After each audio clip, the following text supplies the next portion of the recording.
Sumiklab ang sunog mula sa isa sa mga warehouse sa Laguna at hanggang ngayon ay patuloy pa rin na inaapula ang sunog.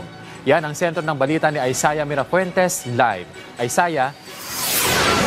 Kenneth, alam mo, mahigit 12 oras nang nasusunog ang isang warehouse complex dito sa San Pedro, Laguna. Ginising na naglalagablab na apoy ang mga residente ng Barangay San Antonio, San Pedro, Laguna. Ang warehouse kasi na nasa tapat lamang ng mga kabahayan ay tinutupok ng nagngangalit na apoy. Pasado alas 12 ng hating gabi nang sumiklap ang sunog mula sa isa sa mga warehouse. Naging pahirapan para sa mga bumbero ang pag-apula sa sunog dahil sa nakakandado ang warehouse ng mga parcel na pinagmulan ng apoy.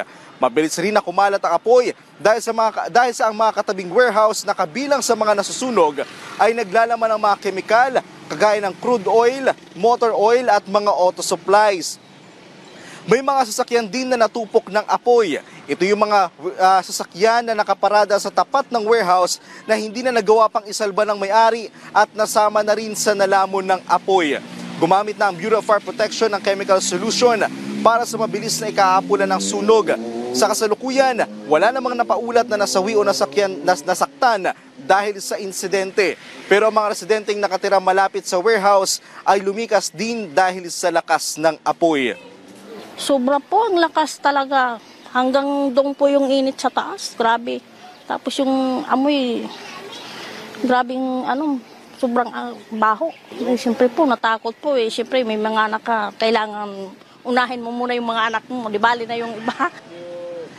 Kenneth, hanggang sa mga oras na ito, patuloy pa rin na inaapula ang sunog na nangyayari dito ngayon sa San Pedro, Laguna. Kung makikita mo ngayon sa aking likuran, kulay itim pa yung usok na lumalabas mula sa warehouse na nasusunog. Ibig sabihin, bahagyang malakas pa yung sunog doon mismo sa site. At hanggang sa mga oras na ito, far under control ang nakataas na alarma mula sa sunog na inabot nga hanggang sa ika-4 na alarma. Basta sa ulat, wala namang nadamay na mga kabahayan sa sunog dahil sa may sapa sa pagitan ng nasusunog na warehouse at ng mga kabahayan. At yan muna ang update mula dito sa San Pedro, Laguna. Balik muna sa iyo, Kenneth.